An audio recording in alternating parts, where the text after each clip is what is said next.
جناب عبد المطلب کی زندگی کے آخری دن تھے کہ ایک روز جناب عبد المطلب نے اپنے بیٹے جناب ابو طالب کو بلا کر فرمایا، تم جانتے ہو مجھے محمد صلی اللہ علیہ وآلہ وسلم سے کتنی محبت ہے، میں نے اس کی ہمیشہ پیار سے پرورش کی ہے، اب میں نے دیکھا ہے کہ تم میرے حقوق کی کسی طرح حفاظت کرتے ہو اور حضور علیہ السلام کا کس طرح خیال رکھتے ہو۔ جناب ابو طالب نے اپنی خدمت گزاری کا یقین دلاتے ہوئے جناب عبد المطلب سے کہا، اے والد محترم، مجھے وصیت کرنے کی ضرورت نہیں، محمد صلی اللہ علیہ وآلہ وسلم میرے بیٹے ہیں، میرے بھائی عبداللہ کے فرزند ہیں۔ جناب عبد المطلب کا جب انتقال ہو گیا تو حضور نبی کریم علیہ السلام اب والد، والدہ اور دادا کی شفقتوں سے مکمل طور پر محروم ہو کر یتیم ہو چکے تھے۔ اب وہ جناب ابو طالب کی زیر پرورش تھے۔ وہ حضور سرور دو عالم صلی اللہ علیہ وآلہ وسلم کا اپنی ذات اور اہل و عیال سے بھی زیادہ خیال رکھتے تھے، بلکہ ہمیشہ محبت سے کام لے کر حضور علیہ السلام کو خوش دل رکھتے تھے۔ روایات میں آتا ہے کہ ایک دن جناب ابو طالب کسی کام کی غرض سے مکہ مکرمہ کے باہر وادی سے گزر رہے تھے، دیکھا کہ حضور نبی کریم علیہ السلام نماز پڑھ رہے ہیں۔ یہ دیکھ کر بہت حیران ہوئے اور چپکے سے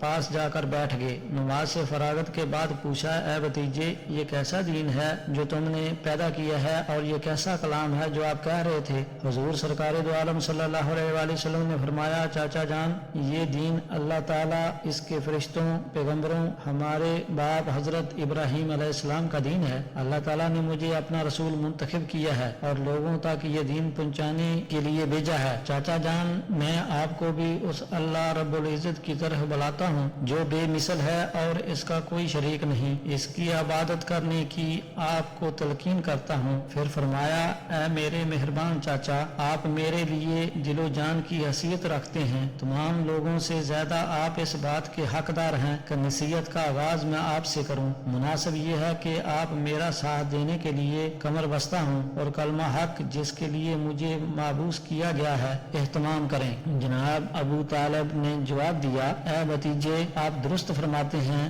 مگر میں اپنے آباء و اجداد کے دین کو ترک نہیں کر سکتا اور ملت عبد المطلب سے روگردانی کر کے آپ کی اتباع نہیں کر سکتا، لیکن آپ اپنا کام اطمینان سے کریں، جب تک میں زندہ ہوں کوئی دشمن آپ کو تکلیف نہیں پہنچا سکے گا اور نہ ہی کوئی حاسد جاہلیت کی حمایت میں آپ سے الجھ سکے گا۔ جب حضور نبی کریم علیہ السلام نے اللہ تعالیٰ کے حکم کے مطابق دین اسلام کی علانیہ تبلیغ شروع کر دی تو کفار مکہ کو اس پر سخت تشویش ہوئی، وہ فکر مند ہو گئے اور آپ صلی اللہ علیہ وآلہ وسلم کی دشمنی میں متحد ہو کر آئندہ کے لاہ عمل تیار کرنا شروع کر دیا۔ جب قریش مکہ نے یہ دیکھا کہ نبی کریم علیہ السلام ان کے باطل معبودوں کی سرعام مذمت کرتے ہیں تو وہ ایک وفد کی صورت میں حضور صلی اللہ علیہ وآلہ وسلم کے چاچا ابو طالب کے پاس آئے تاکہ ان سے شکایت کر کے حضور علیہ السلام کو اس معاملے سے باز رہیں۔ انہوں نے ابو طالب سے کہا، ابو طالب، آپ کا بھتیجا ہمارے معبودوں کو گالیاں دیتا ہے، ہم میں سے نقص نکالتا ہے اور ہمارے آباء و اجداد اور بزرگوں کو گمراہ کہتا ہے۔ ہم اس لیے آپ کے پاس آئے ہیں کہ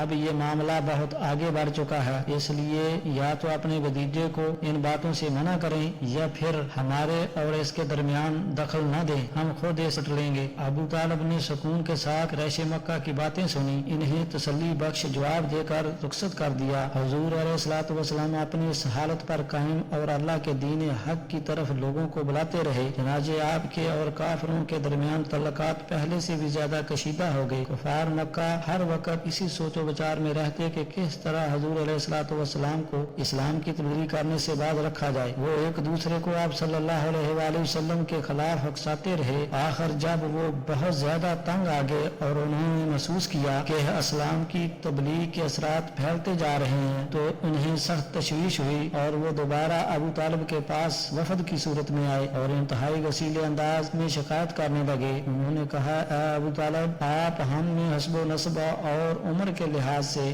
بڑے ہیں اور ہمارے لیے قابل احترام ہیں۔ ہم نے اس سے پہلے بھی آپ سے گزارش کی تھی، اپنے بھتیجے کو